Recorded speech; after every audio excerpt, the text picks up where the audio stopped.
हम deputy commissioner of police से ये जानने का प्रयास कर रहे हैं कि इस खौफनाक चेन वाले सीरियल किलर को पकड़ने के लिए क्या कोशिशें की जा रही हैं, लेकिन ऐसा लगता है कि पुलिस के पास उसको पकड़ने का कोई प्लान ही नहीं है और पूरा शहर दहशत की जंजीरों में जकड़ा हुआ है। लेकिन पुलिस इस सीरियल किलर के बारे में किसी भी तरीके का कोई भी क्लू पाने में असहाय नजर आ रही है। प्रशांत गहलोत, स्केच पब्लिक में जारी कर दो। कम से कम लोगों को ये तो पता चले कि ये सीरियल किलर दिखता कैसा है। हम श्योर नहीं है कि वो असली कातिल का है भी या नहीं। सर हमें शक है, जिस सर्वाइवर औरत ने हुलिया बताया किलर का, वो सीरियल किलर की विक्टिम है ही नहीं। तो फिर लीड क्या है हमारे पास? 2 हफ्ते में 3 मर्डर्स, पूरा शहर दहशत में है। सर हमने हर प्लेटफॉर्म से चेतावनी जारी की है कि लोग सतर्क रहें। ऐसी चेतावनी से शहर के अंदर दहशत का माहौल और बढ़ेगा। गहलोत, मुझे इस सीरियल किलर का एक स्ट्रॉन्ग प्रोफाइल चाहिए। यह हत्यारा सिर्फ एक किलर नहीं है, बल्कि एक विकृत मानसिकता का रोगी भी है। यह आदमी कहीं तो किसी न किसी की तो पकड़ में आया होगा। इसे पकड़ने के लिए हम एक डेडलाइन तय करें, 24 घंटे। 24 घंटे के अंदर हमें इसे पकड़ना है। क्लियर?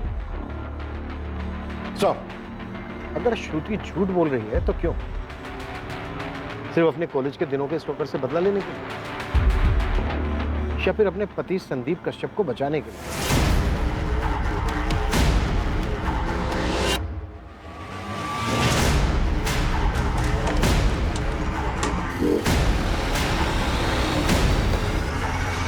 तो अब ये संदीप कश्यप का पूरा बायोडाटा है, यहीं गाजियाबाद में पला पड़ा है। ऐसा कुछ मिला है जिससे लगे कि ये संदीप कश्यप को चटपटा है? साहब ऐसा कुछ पता तो नहीं चला है। आपकी उसकी बीवी श्रुति से कुछ बात हुई क्या? वो जो अपने ऊपर हमले की बात कर रही थी, वो सच है क्या? फिलहाल तो उससे पूछताछ चल रही है, और जब से उसने उस मयंक शर्मा का नाम दिया है ना, हमारी एक टीम 24 घंटे उसके ऊपर नजर रखे हुए।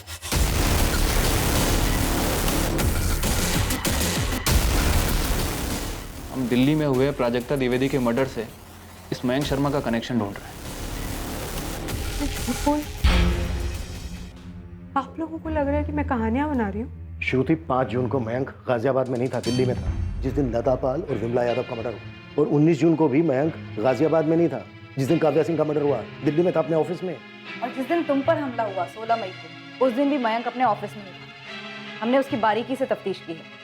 पर मेरे दरवाजे पे मयंक ही था। जी? मीटर रीडिंग, गैस का मीटर रीडिंग लेना है। वो मयंक ही था, एक बूढ़े का भेष बनाकर आया था। श्रुति झूठ नहीं बोल रही है और ना ही उसे कोई वहम। अगर ऐसा होता तो मुझे जरूर पता लग जाता। लेकिन वो अपने कॉलेज के दिनों के स्टॉकर मयंक शर्मा पे उंगली उठा रही है, और मयंक शर्मा पे हमारी नजर थी जब तीसरे विक्टिम पे हमला हुआ। हो सकता है कि वो पहचानने में गलती कर रही हो, लेकिन वो झूठ नहीं बोल रही है। उसके साथ ये हादसा हुआ है, वो इस हादसे की विक्टिम है और इस हादसे से बची है। हाँ माधव, मैं दिल्ली के लिए निकल रहा हूँ। मुझे प्राजक्ता द्विवेदी केस की सारी डिटेल्स चाहिए। आपने मेरे हस्बैंड को रोक के क्यों रखा है? क्या किया है मुकेश ने? देखिए मैडम, हमने आपके पति को गिरफ्तार नहीं किया, सिर्फ उससे पूछताछ कर रहे हैं। किस बारे में पूछताछ? वो इस वक्त आपको नहीं बता सकते। क्यों नहीं बता सकते? आप लोग उठा के क्यों लाए मेरे पति को? क्या किया क्या है उसने? ये कोई तरीका है? मुकेश, तो भी जा सकता है, लेकिन ये मत सोचना कि तेरे ऊपर से हमारी नजर हटेगी। बिल्कुल नजर मत हटाना साहब। आप लोग को पता तो चले कि मेरी बीवी सीमा कैसे मेरा खून पीती है, और आप लोग नजर रखेंगे ना तो मैं अपनी बीवी का मर्डर नहीं कर पाऊंगा। कभी कभी सपने में देखता हूँ ये आपका ये सिरफिरा है ना, किलर जो भी हो, वो आ रहा है और सीमा को जान से मार रहा है। गहलोत जी, स्केच तो हमें रिलीज करना ही पड़ेगा, बहुत प्रेशर है ऊपर से। हमने इसे हर उस जगह पर ढूंढ लिया है जहां पर हम इसे ढूंढ सकते थे। प्रशांत, मुझे स्केच रिलीज करने में ये रिस्क लग रहा है कि किलर चौकन्ना हो जाएगा, शातिर दिमाग है, भेष बदल सकता है। उस दिन चुपचाप बैठा रहेगा और फिर अचानक एक दिन किसी दूसरी औरत पर अटैक करेगा। गहलोत जी, हमें कुछ तो देना पड़ेगा पब्लिक को, और स्केच के अलावा हमारे पास कोई दूसरा तरीका नहीं है जिससे हम पब्लिक को सतर्क कर सकें। गौर से देखिए इस चेहरे को। ये वही आदमी है जिसने पूरे गाजियाबाद शहर को दहशत में बांध रखा है। आखिरकार हमारे पास इस सरफिरे कातिल की पहचान आ गई कि ये सीरियल किलर कैसा दिखता है। ये एक अधेड़ उम्र का आदमी है जो दोपहर को लोगों के घर आता है और दरवाजे पर दस्तक देता है। सूत्रों के हिसाब से पता चला है कि ये आदमी घर में घुसने के लिए कहता है कि वो गैस का मीटर रीडिंग चेक करने आया है। जैसे ही घर की गृहिणी उसे अंदर लेकर मीटर बॉक्स की वह पीछे से चैन से हमला करता है। बंद कीजिए ये सब। दिन रात आप यही सब देखते रहते हैं, इसीलिए आपके दिमाग में उल जुलूल बातें आती रहती हैं। मुझे कई बार लगता है कि पुलिस को फोन करके उस मूसा कबाड़ी वाले के बारे में बता दूं। ये आंखों में शैतान दिखता है, सही बंदा नहीं लगता वो, शक्ल पर ही लिखा है उसके। क्यों आप अपना दिमाग खराब कर रहे हैं इन सब बातों में? 2 दिन पहले आपको वो कादिर पान वाला सही नहीं लग रहा था, कल आप कहेंगे मुमताज तुम मुझे सही नहीं लगती, फिर आप कहेंगे मुमताज मैं खुद को सही नहीं लगता। उस दिन मैंने उस मूसा को तुम्हें घूरते हुए देखा था कि गिद्ध जैसी आंखें ही सब बताती है। मैं तो कहता हूँ पुलिस को बता देना चाहिए। तबरेज, पुलिस को उनका काम करने दीजिए। आप क्यों अपना दिमाग दिन रात इनमें लगा रहे हैं?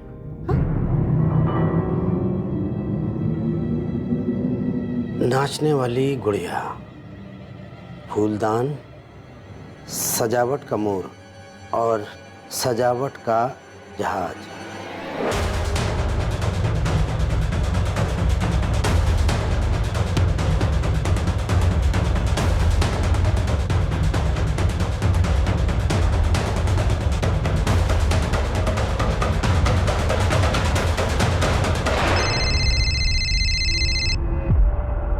हाँ गहलोत जी। प्रशांत, ये प्राजक्ता द्विवेदी के केस में जो संदिग्ध था दीपक चावला, उसका बॉयफ्रेंड, उसके खिलाफ कुछ साबित नहीं हो पाया था, इसलिए उसको रिहा कर दिया गया था। हो सकता है ये सारी श्रृंखला वहीं से शुरू हुई हो, दिल्ली से, जब नाचने वाली गुड़िया प्राजक्ता के घर से गायब हुई थी। ये प्राजक्ता का बॉयफ्रेंड दीपक चावला है कहाँ? जगन देख रहा है उसे, पर बात क्या है, कुछ मिला है क्या आपको? उसका पता लगाओ। ये वही हो सकता है जिसे हम खोज रहे हैं। वो करता क्या है, कहाँ रहता है, उसका बैकग्राउंड क्या है। मुझे उस केस की हर बारीक से बारीक डिटेल चाहिए प्रशांत। क्या इस सीरियल किलर और उसकी विकृति की जड़ें प्राजक्ता द्विवेदी के मर्डर और उसके रेप केस में थी? क्या दिल्ली में प्राजक्ता द्विवेदी के एक्स बॉयफ्रेंड दीपक चावला तक पहुंचने से इस सीरियल किलर की खोज पर अंकुश लगने वाला था? ये केस एक ऐसा चौंकाने वाला मोड़ लेने वाला था जिसकी उम्मीद पुलिस को दूर दूर तक नहीं थी। ये नंबर काम नहीं कर रहा है, कृपया नंबर जांच लें। ये नंबर तो सर्विस में नहीं है माधव। दीपक चावला का बस यही नंबर है हमारे पास। वो सर, उसके खिलाफ कुछ मिला भी नहीं था हमें। नंबर तो कंटिन्यू नहीं है, एड्रेस अब भी यही होगा। चांस लेके देखते हैं सर। मूव। हाँ मिस्टर गहलोत, प्राजक्ता द्विवेदी का पोस्टमार्टम मैंने ही किया था पिछले साल। लास्ट के पोस्टमार्टम की छोटी से छोटी डिटेल्स मैंने अपने रिपोर्ट में लिखी थी, जो इन्वेस्टिगेटिंग ऑफिसर को दिया था। यस, आपने अपनी रिपोर्ट में नेक्रोफिलिया का जिक्र किया था। कातिल ने मर्डर के बाद प्राजक्ता की लाश के साथ संभोग किया था। ये प्राजक्ता द्विवेदी कुंवारी थी, मेरा मतलब वर्जिन? जी, वो डिटेल्स तो अब मुझे याद नहीं है, मुझे मेरे पुराने नोट्स देखने होंगे। डॉक्टर, मुझे लगता है इस कातिल को सेक्स से वंचित रखा गया होगा और उसी तड़प में वो शिकार कर रहा होगा। हाँ, ये मुमकिन है। प्राजक्ता शायद उसकी पहली शिकार थी। उसका नेक्रोफिलिया, उसकी सनक शायद प्राजक्ता से जुड़ी। मैं क्यों मारूंगा प्राजक्ता को? वो मेरी गर्लफ्रेंड थी, मैं उसे क्यों मारूंगा? जी हाँ, वो मेरा फ्लैट है और दीपक मेरे फ्लैट पे किराए पर रहता। अब कहाँ रहता है? मुझे पता नहीं सर, वो चंडीगढ़ से था और यहाँ पे काम करता था। उसने अगस्त 2018 में शायद फ्लैट खाली कर दिया था। क्या ये उसकी गर्लफ्रेंड प्राजक्ता का मामला है? हाँ। उसके चंडीगढ़ का एड्रेस दो। मेरे पास अब एग्रीमेंट की कॉपी नहीं है और दीपक तो काफी पहले फ्लैट छोड़कर चला गया था। हाँ मिथिला, किसी भी जगह की सीसीटीवी फुटेज से कुछ मिला? नहीं सर, लेकिन एक और औरत मारी गई है। एक और? हाँ सर, निशा भटनागर, 28 साल उसकी उम्र है, उमानगर की है।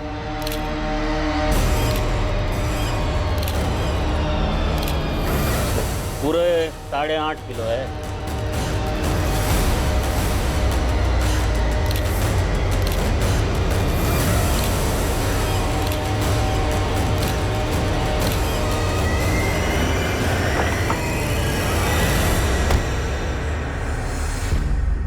सर, सेम पैटर्न है। दरवाजे से जबरदस्ती अंदर घुसने की कोई कोशिश नहीं हुई और बाकी कत्ल का तरीका एकदम मिस्टर एक्स जैसा। यहाँ से क्या लेकर गए? सर ये देखिए, शोकेस में हर जगह कुछ ना कुछ रखा हुआ है, लेकिन ये स्पॉट खाली है। किलर जो भी ले गया होगा यहीं से ले गया होगा, लेकिन निशा के हस्बैंड राकेश को कुछ याद ही नहीं आ रहा है कि वो सामान क्या था। इतनी चेतावनी दी हमने, पूरे शहर में डर का माहौल बना हुआ। इसके बावजूद उस सिरफिरे ने दस्तक दी और इस निशाने दरवाजे।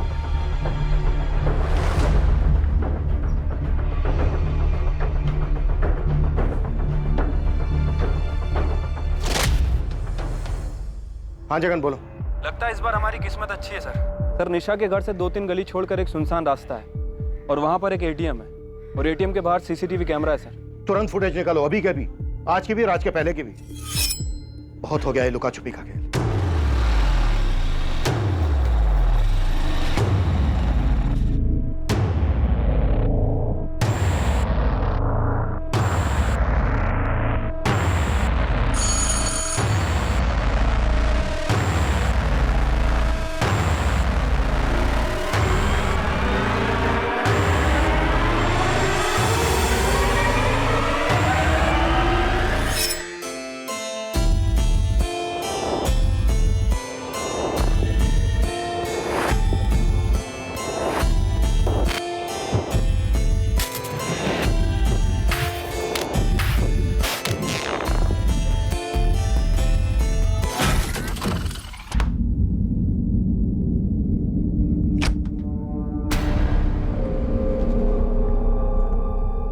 प्रशांत, क्या अब ये केस मुझे एक नई टीम को देना पड़ेगा जो ये केस सुलझा पाए, जो तुम्हारी टीम अब तक नहीं कर पाई? मैंने तुम्हें 24 घंटे दिए थे कातिल को पकड़ने, और हुआ क्या? एक और लाश। हेडक्वार्टर्स में मेरे ट्रांसफर की बात चल रही, तुम्हें पता है? सर, मैं निशा भटनागर के घर के पास एक सीसीटीवी मिला है। उस सीसीटीवी फुटेज से इस केस में कोई ना कोई लीड मिलने की हमें पूरी उम्मीद है। अब उम्मीद से काम नहीं चलेगा प्रशांत, एक्शन चाहिए, एक्शन। सर, हम हर मुमकिन दरवाजा खटखटा रहे हैं। वो भी दरवाजा खटखटा रहा है और एक के बाद एक नए विक्टिम्स दिए जा रहा है। मैंने तुम्हें 24 घंटे दिए थे कातिल को पकड़ने, और होता क्या है? 48 घंटे के अंदर एक और विक्टिम की लाश। सर, वो फुटेज ट्रांसफर हो रहा है, गारंटी हमें उससे कोई ना कोई लीड मिलेगी, और उसके बाद हम एक सिंगल मिनट भी जाया नहीं करेंगे। फिर वही तरीका, चेन से मर्डर और फिर रेप। फिर से सीमन का कोई निशान नहीं, डेड बॉडी के साथ संभोग। हाँ, मैंने आज तक कितने केसेस मॉडस ऑपरेंडी के आधार पर क्रैक किए, लेकिन इस बार मुझसे छूट क्या रहा है? नेक्रोफिलिया एक मानसिक विकार, खूनी बड़ी चालाकी से कॉन्डम का इस्तेमाल करता है ताकि सीमन के जरिए पुलिस उस तक न पहुंचे। ये दो बातें मुझे खटक रही हैं। ये नॉर्मल नहीं है। इस कातिल के साथ कुछ भी नॉर्मल नहीं है। ये कीमती चीजें नहीं चुराता, पर घरों से सजावट की चीजें ले जाता है। से राकेश भटनागर दोपहर 2:55 को घर लौटा। 3:05 पर इसने पीसीआर को फोन किया और 3:10 पर हमें कॉल आया।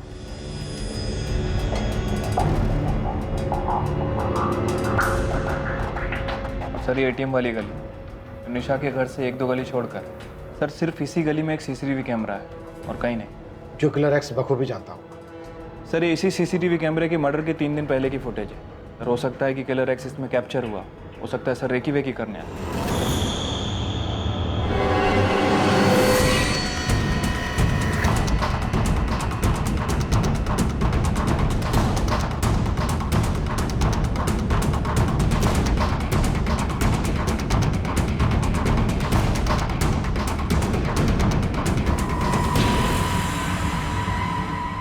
ये बंदा 3 दिन लगातार दिखता है, लेकिन चौथे दिन नहीं दिखता। ये तो मूसा है साहब, मूसा खान। अभी कहाँ मिलेगा ये? डेरा चौक में ना इसकी रद्दी की दुकान है। वो बुढ़े मुकेश कामदार की टिप ना इसने ही दी थी मुझे। जिस जिस इलाके में कांड हुआ है ना, ये वो हर इलाके में घूमता है। चंदन नगर जहाँ लता पाल का कत्ल हुआ, रुद्र विहार विमला यादव का, दयानगर काव्या सिंह का, और इस वाले केस में निशा भटनागर यानी उमा नगर। और मैंने इसको ही काम पे लगा के रखा हुआ था कि पता कर किस मोहल्ले में कौन अजीब हरकतें कर रहे हैं। और ये साला खुद ही निकला इन सबके बीच। कहीं ये मूसा खान ही तो नहीं है हमारा किलर एक्स?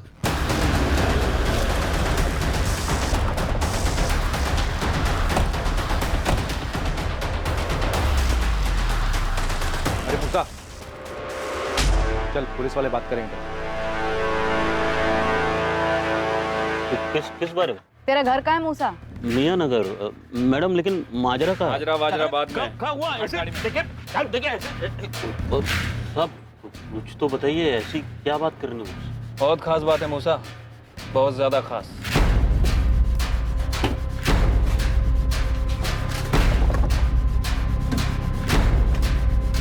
कुछ मिला? नहीं मैडम। इसके नीचे ये हटाओ, पेपर हटा के देखो।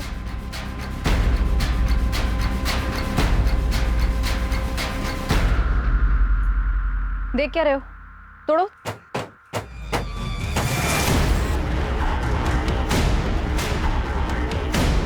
इसे भी थैली में डालना।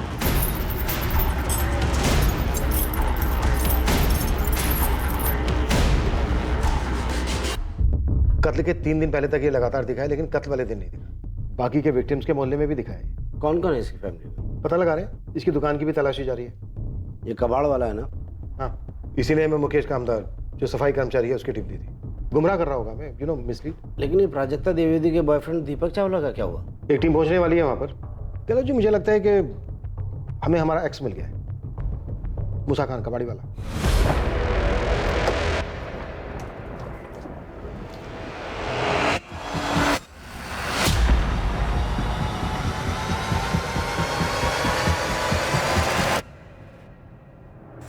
मैडम, इस मूसा की दुकान के साथ साथ ना इसके घर को भी पूरा खोलना पड़ेगा। लगता है आपको आपका बंदा मिल गया। Pandey, yes ma'am. और लोगों की जरूरत पड़ेगी। इस दुकान की एक एक ईंट खोल कर देखना। एक सजावट वाला मोर, एक फूलदान, एक नाचती गुड़िया और एक लकड़ी का जहाज। अभी तक हमें ये सब चीजें पता है, और भी चीजें हो सकती हैं, इसलिए ध्यान से देखना। Yes ma'am. और गोविंद चल।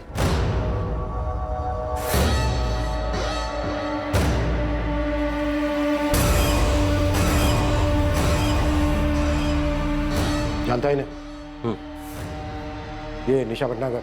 हाँ, नाम से नहीं जानता साहब। वो उमानगर में रहता। वो 3-4 दिन पहले रद्दी उठाया था। घर की मेज पे से और क्या उठाया था? सिर्फ रद्दी उठाया था सर। पूरे 8.5 किलो है। 8 किलो सर। नहीं सब 8.5 किलो था। इतनी धुलाई होगी कि तू अपना नाम तक भूल जा।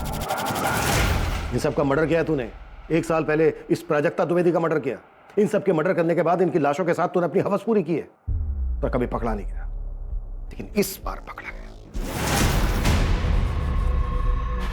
घर का एक एक चप्पा चप्पा छान मारो। ओ मेम साहब, वो कबर्ड मत छोड़ना, वो किचन मत छोड़ना। क्या कर रही है मेम साहब? बताएंगी ऐसे घर में घुसकर क्या ढूंढ रही है? बताएंगी भी, मैं ढूंढ दूंगी ना। क्या ढूंढ रही है? एक फूलदान, एक सजावट का मोर, एक नाचती हुई गुड़िया और एक जहाज। और क्या क्या है यहाँ पर? हाँ? ये कबाड़ की चीजें तो मेरे शोहर की दुकान पर होनी चाहिए। आप हमारे घर को क्यों रौंद रही हैं? और मूसा ये सब कबाड़ की चीजें यहाँ क्यों रखेगा भला? सूटकेस लाओ इधर। मेम साहब। मैडम,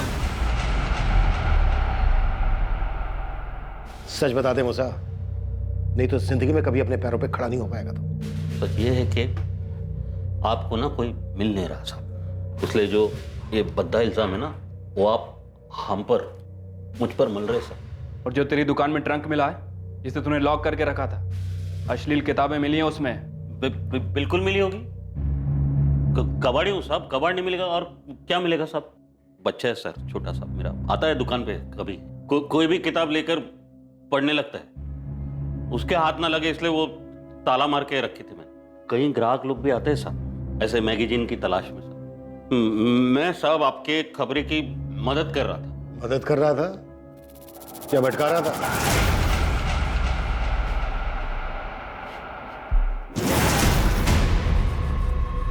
किसके हैं ये? मेरे अब्बू के। तेरे अब्बू तो लुंगी बनियान पहनकर घूमते हैं। तो लुंगी बनियान पहनने वाला आदमी पैंट और शर्ट नहीं पहन सकता? ये क्या फाफली वाली बातें कर रही हैं आप मेम साहब?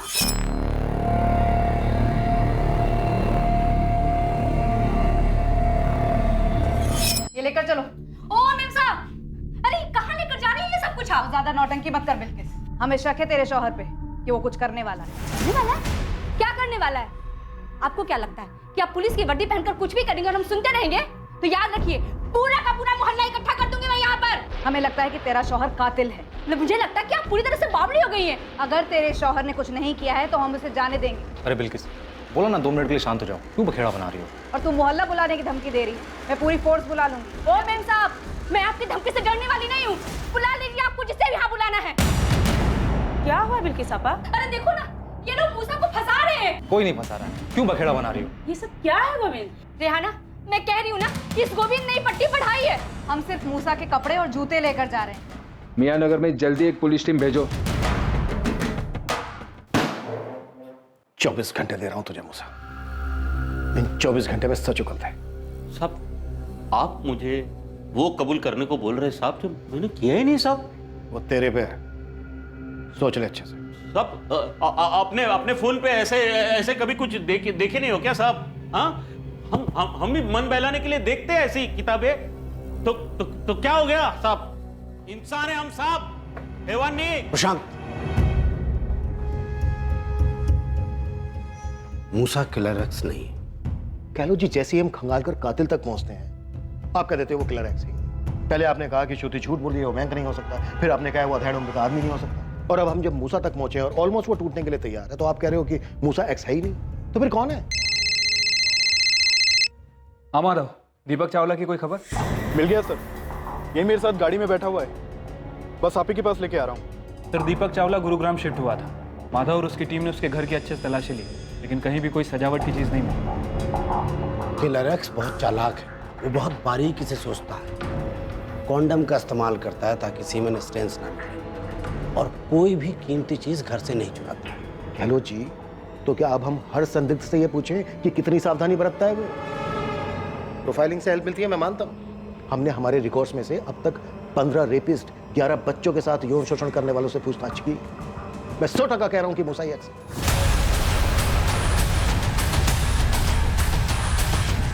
नहीं, अगर आप इतने दावे के साथ कह रहे हैं कि मूसा एक्स नहीं है, तो फिर बताइए ना, लाखों लोगों के शहर में हम उस बारीक सी प्लानिंग करने वाले को कैसे ढूंढें, जिसका दिमाग घुमा हुआ है, जो ऐसी औरतों को टारगेट करता है जो घर में अकेली रहती हैं, उनका मर्डर करता है और फिर लाश के साथ रेप करता है। बोलिए ना।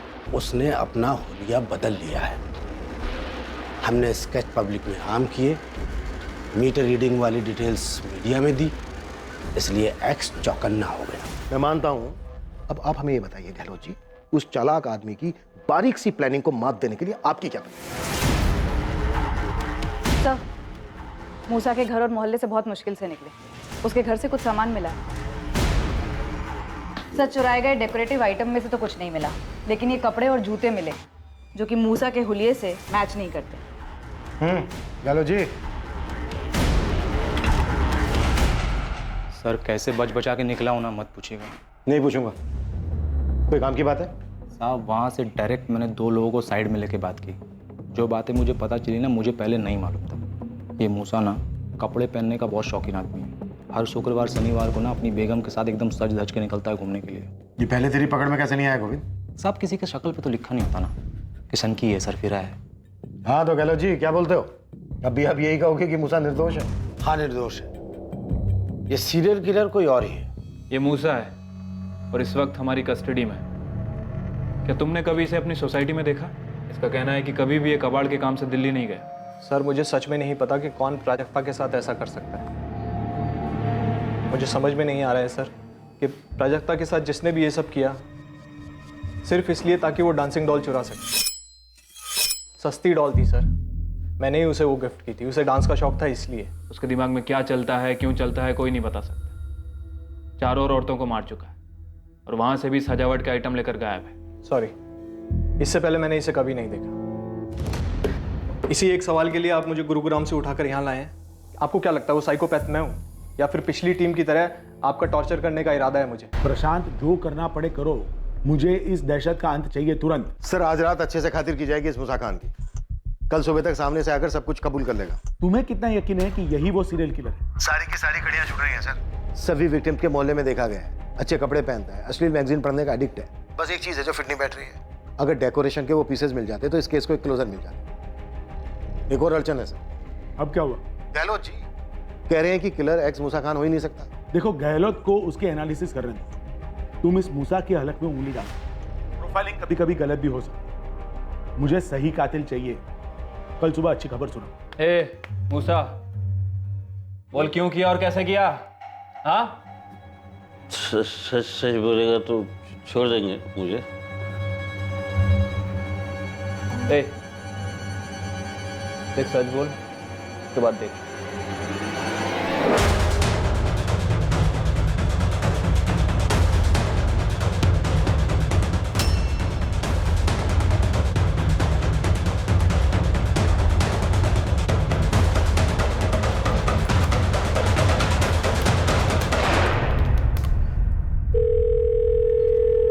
हेलो, प्रशांत।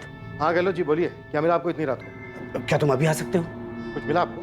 हाँ, प्राजक्ता, विमला, लता, श्रुति, ये सभी निशाना बनाएगी, चुन चुन के निशाना बनाएगी। ये सभी चुनी हुई टारगेट थी। घर में अकेली होती थी और टारगेट की गई। बाकी की दोनों, काव्या और निशा, भी तो घर पे अकेली थी जब इन्होंने दरवाजा खोला।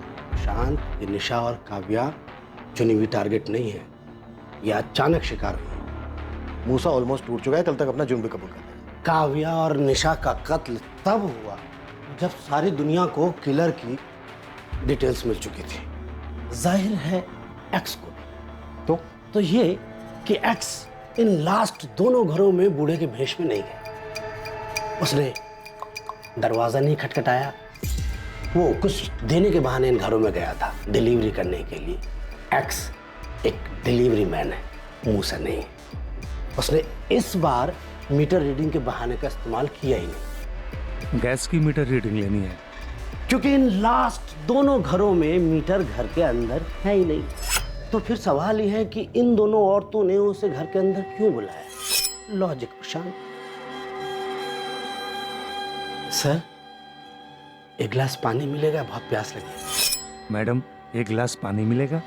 रुको 2 मिनट लाती हूँ। प्रशांत, मुमकिन है कि निशा के मामले में भी ऐसा ही हुआ होगा। एक गिलास पानी मिलेगा मैडम? बड़ी प्यास लगी है। 1 मिनट रुकिए, लेकर आती हूँ। काव्या और निशा के मर्डर्स प्लानिंग से नहीं हुए थे, बस फितरत से हुए थे।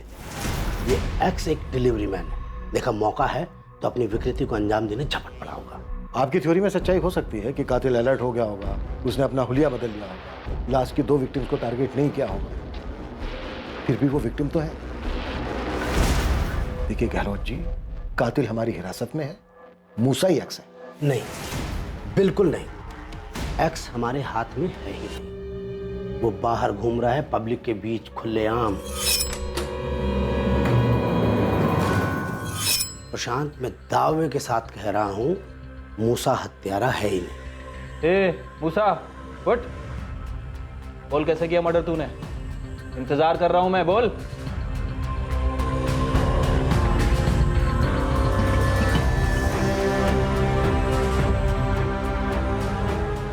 एक बड़ी खबर आ रही है, चेन वाले हत्यारे ने एक बार फिर हमला कर दिया है।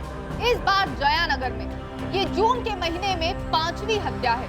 हमारे सूत्रों से पता चला है कि पीड़ित का नाम माधुरी चौहान है। फिर एक बार एक गृहिणी जो दोपहर को अपने घर पर अकेली थी, इसके घर भी हत्यारे ने दस्तक दी, जिसके बाद माधुरी का भी वही हश्र हुआ जो बाकी 4 औरतों के साथ हुआ था। और एक पुलिस है जो इस केस में पूरी तरह बेबस बौखलाई हुई मालूम होती है। सर, यहाँ से भी कुछ गायब हुआ है, लेकिन अभी पता नहीं क्या।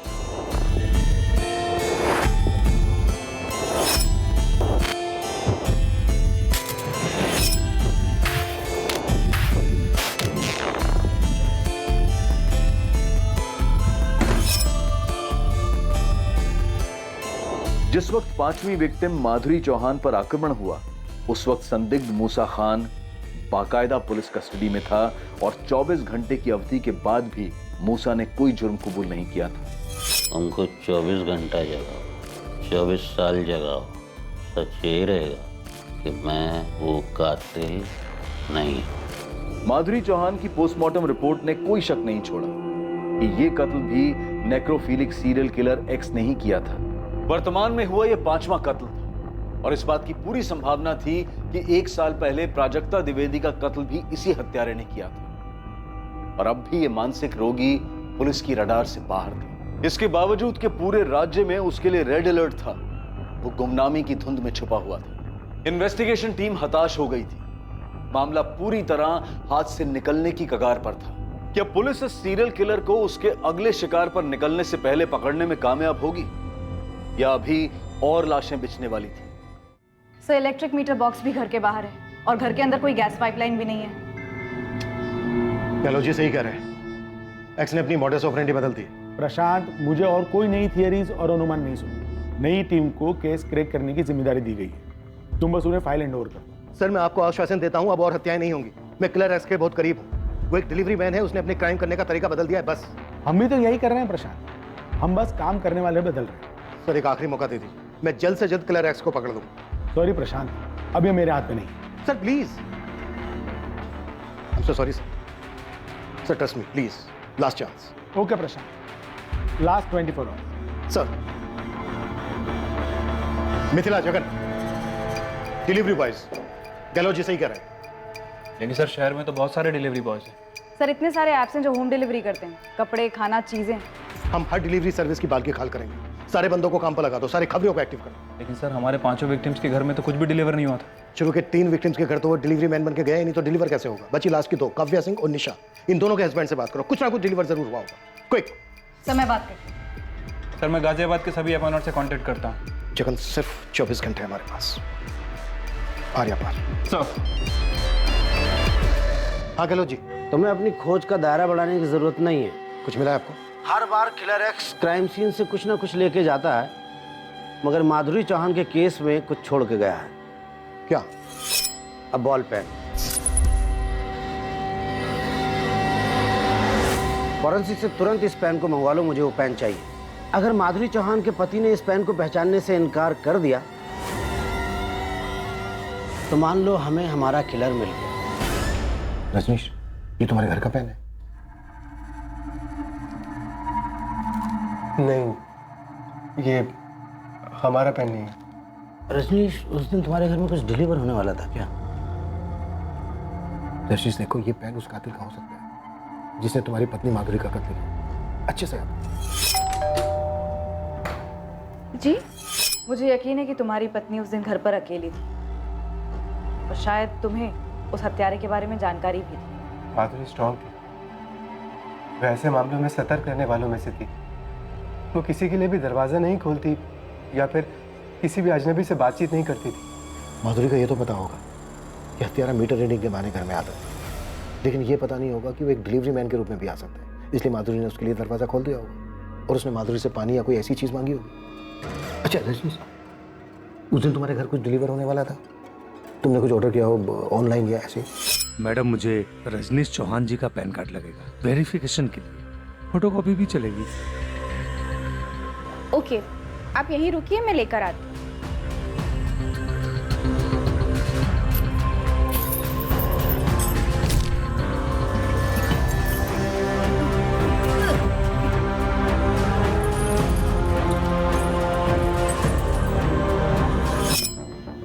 हाँ सर, क्रेडिट कार्ड। मर्डर से 2 दिन पहले मैसेज आया था मुझे बैंक से कि मेरा नया क्रेडिट कार्ड डिस्पैच हुआ है। कौन सा बैंक? आरडीएल बैंक। मैंने 2nd वीक ऑफ जून में कार्ड के लिए अप्लाई किया था। मैडम, मुझे रजनीश चौहान जी का पैन कार्ड लगेगा वेरिफिकेशन के लिए। ये रहा सर 20 जून का मैसेज। डियर कस्टमर, आपका RDL bank credit card high express courier company से 20 जून को डिस्पैच कर दिया गया है, जो कि आपके रजिस्टर्ड एड्रेस पर पहुंच जाएगा with AWV number 50921638।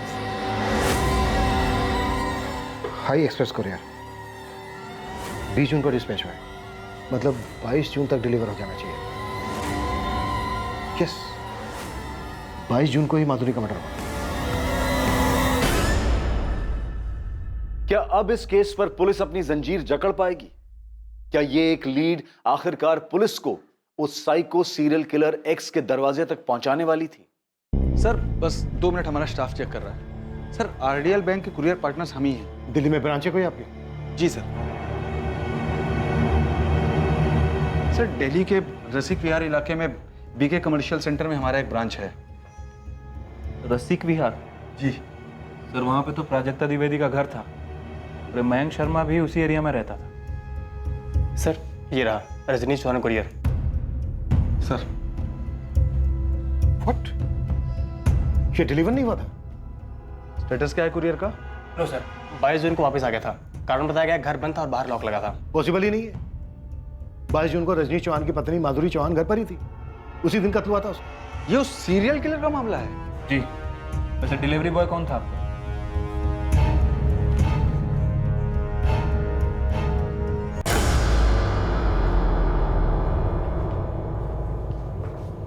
Tabrez Khan.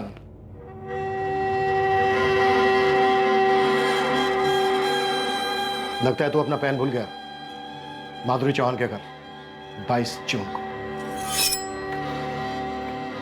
Madam, ये रजनीश चौहान के नाम से बैंक से कुरियर आया है। मैडम, एक गिलास पानी मिलेगा, बहुत प्यास लगी। 1 मिनट रुकिए, लेकर आती हूँ। मैडम, एक गिलास पानी मिलेगा? रुको, 2 मिनट लाती हूँ। अरे आप लोग कहाँ जा रहे हैं, क्या कर रहे हैं? कोई मुझे बताएगा? मैडम, ये हो क्या रहा है मेरे घर में? इतनी कुंडिया? ये कुंडियाँ मेरे शौहर ने लगवाई हैं, पर माजरा क्या है आप मुझे बताएंगे? सर अंदर एक ट्रंक मिला है, लेकिन उस पर ताला लगा है। लेकिन मेरी बात तो सुनिए। आइए सर, ये देखिए। अरे आप लोग कुछ बताएंगे कि क्या हुआ है? ये चाबी कहाँ है इसकी? चाबी मेरे शौहर तबरेज के पास है, लेकिन बात क्या है? आप लोग मुझे कुछ बता क्यों नहीं रहे? बेटा आप 1 मिनट के लिए बाहर जाओ। मिश्रा जी। लेकिन आप लोग बताइए तो, मेरे शौहर ने किया क्या है? हमारे पास तुम्हारे शौहर के खिलाफ ठोस सबूत है कि जो शहर में औरतों के मर्डर और रेप हो रहे हैं ना, इसमें तुम्हारे पति का ही हाथ है। वही है ये चैन वाला हत्यारा। क्या?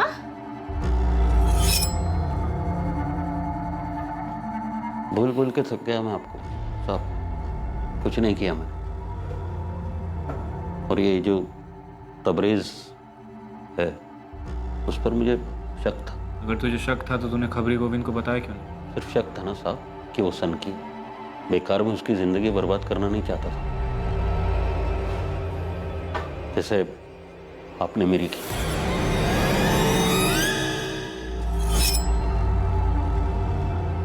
लीजिए चाबी। तू खुद खोलेगा?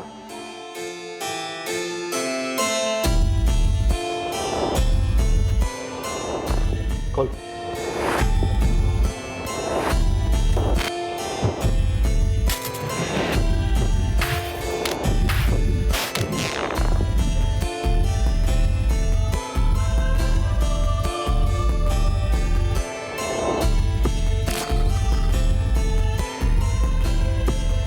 ये इस लिफाफे में क्या है? निकाल लिफाफा निकाल, खोल के दिखा क्या?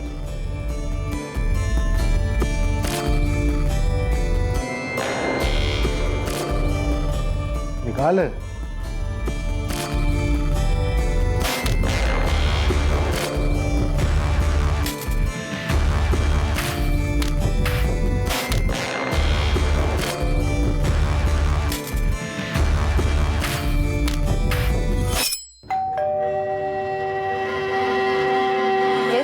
मैडम क्रेडिट कार्ड है, मिस प्राजक्ता द्विवेदी के नाम। हाँ मैं ही। पहले कत्ल के वक्त तबरेज ने अपना हुलिया नहीं बदला था। वो कुरियर की डिलीवरी करने गया था। तब वो कुरियर कंपनी की दिल्ली ब्रांच में पोस्टेड था। जब दिल्ली का केस गरमाने लगा, मैंने गाजियाबाद पोस्टिंग ले ली। और तूने यहाँ श्रुति को अपना पहला शिकार बनाया। नाम मुझे पता नहीं था, पर वो चालाक निकली। जी? मीटर रीडिंग, गैस का मीटर रीडिंग लेना। जी? Meter reading. जी? वो मैडम आपके घर का गैस मीटर रीडिंग लेना है। आइए। मीडिया में खबर आते ही तूने अपना तरीका बदल लिया। हाँ, वैसे भी एक ही तरीके से बोरियत होने लग जाती है, इसलिए मुझे लगा कि तरीकों में बदलाव होना चाहिए। लता और विमला, इन दोनों को भी एक ही दिन में मारा ना? कैसे? वो मैंने उन्हें कई बार देखा था पहले, अकेली ही रहती थी घर पर। उन दोनों के घर में भी तो कोई कोरियर डिलीवर करने गया था? नहीं, पर वो मोहल्ला मेरे अंडर था। तो तूने उन दोनों को एक ही दिन में मारने का प्लान बनाया? हाँ। दोनों एक ही दिन क्यों? ओ, मैं बोल। तो तूने उन दोनों को एक ही दिन में मारने का प्लान बनाया? हाँ। दोनों एक ही दिन क्यों?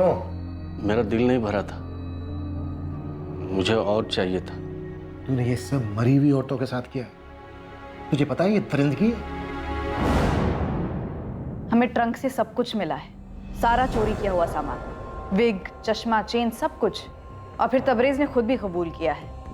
हम उसका स्टेटमेंट रिकॉर्ड कर रहे हैं।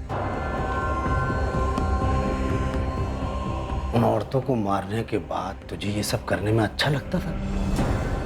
तो ये सब इसलिए कर रहा था कि तेरी बीवी और तेरे बीच में कोई संबंध नहीं था। तेरी बीवी मना करती थी।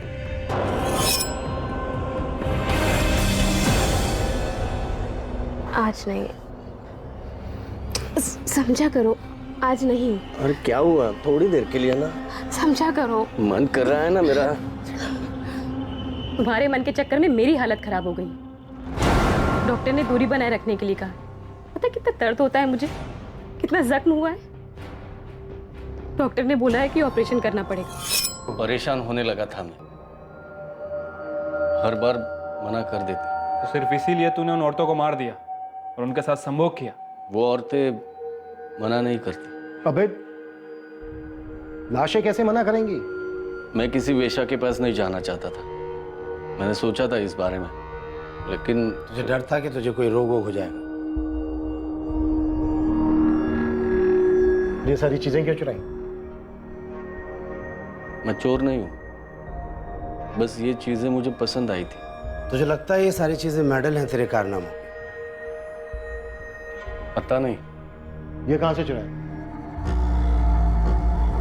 याद नहीं।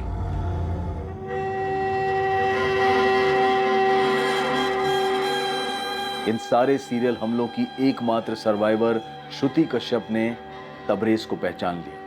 तबरेज खान के नेक्रोफीलिया को समझने के लिए मनोवैज्ञानिकों की एक पूरी टीम ने उसकी गहरी स्टडी की। तबरेज बिल्कुल नॉर्मल है बाकी सब मामलों में। फिर भी देखो सोच में कितनी गंदगी भरी है उसकी। पता है साइकेट्रिस्ट के सामने वो एक ही बात बार बार दोहराता रहा, जो उसने हमें इंटरोगेशन के टाइम पे नहीं बताई, कि उसे विक्टिम्स की चुप्पी में ज्यादा संतुष्टि मिलती। गहलोत जी, दरिंदगी है ये, विकृत सोच और कुछ नहीं है। बिल्कुल। दूसरी ओर उसने अपने ही घर में 4-5 कड़ियां लगा रखी थी अपने परिवार की सुरक्षा के लिए। तबरेज खान पर आईपीसी की धारा 302 के तहत कत्ल, आईपीसी की धारा 307 के तहत अटेम्प्टेड मर्डर और आईपीसी की धारा 376 के तहत रेप के चार्जेस लगाए गए हैं। तबरेज के परिवार, रिश्तेदारों, पड़ोसियों और उसके साथ काम करने वाले लोगों से बात करके ये तो पता चला कि तबरेज अपने आप में ही रहना पसंद करता था, ज्यादा किसी से बात नहीं करता था। लेकिन इन लोगों में से कोई एक भी ये नहीं सोच सकता था कि तबरेज इतने लोगों की हत्या कर सकता है और उनकी लाशों के साथ ऐसी हरकत कर सकता है। इस अवस्था की जंजीर में जकड़ा तबरेज खान का यह केस एक एक्सट्रीम केस माना जा सकता है, जहां उसकी असफल शादीशुदा सेक्स लाइफ ने इस विकृति को और बढ़ावा दिया होगा। अब मैं अनूप सोनी आपसे विदा लेता हूं। फिर मुलाकात होगी कल रात 11 बजे एक और नए केस के साथ। और याद रखें, क्राइम और आपके बीच में सिर्फ इतना फर्क है कि आप कितने सतर्क हैं। सतर्क रहें, सुरक्षित रहें।